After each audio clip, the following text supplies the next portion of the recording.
Is there a connection between political violence, assassinations, and Saturn being in the sign of Pisces or Aries? Because Saturn stays in a sign for 2.5 years, and it entered the sign of Aries in April of 2025, and then it retrograded back into the sign of Pisces in the beginning of September 1st. And then we saw the assassination of Charlie Kirk.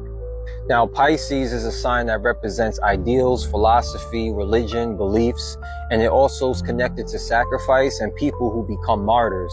So that's people who die on behalf of a belief system. The sign Aries is ruled by Mars and is called the sign that deals with war, violence. It deals with action. It's the sign of spring, and it's also the exaltation of the sun. And the sign Saturn coming into Aries or Pisces, well, Saturn governs the structures that hold our society together, such as the laws, the boundaries, the rules, the institutions that govern us, and the authority figures. So we could look at Saturn in Pisces or Aries as Saturn needing to control our belief systems, our philosophies, our ideals, or things that are youthful and violent.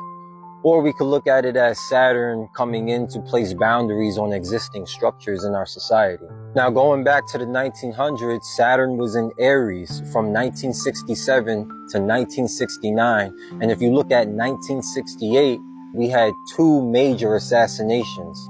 One of them was Martin Luther King, and the other was RFK, who were both assassinated for their political views and ideals. Now, 2 months after Saturn enters Aries in April, on June 14th, there was a Democratic representative named Melissa Hortman who was assassinated with her husband by a man who impersonated a police officer. And when he was arrested, they found a hit list of a bunch of Democrats or people that had connections to laws that had to do with abortion or Planned Parenthood. Now, if we fast forward here to September, Saturn retrograded back into Pisces on September 1st. September 7th, we had a full moon lunar eclipse in Pisces. And on September 10th, we saw the assassination of Charlie Kirk.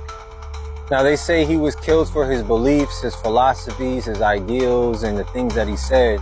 But I found it very interesting how Saturn retrograded back into Pisces before he was assassinated, and Pisces is connected to people who are martyrs. Another thing that was interesting was transiting Mars was actually in Libra at 22 degrees the day of his assassination, which means that Mars was conjunct his Libra sun, which was 21 degrees.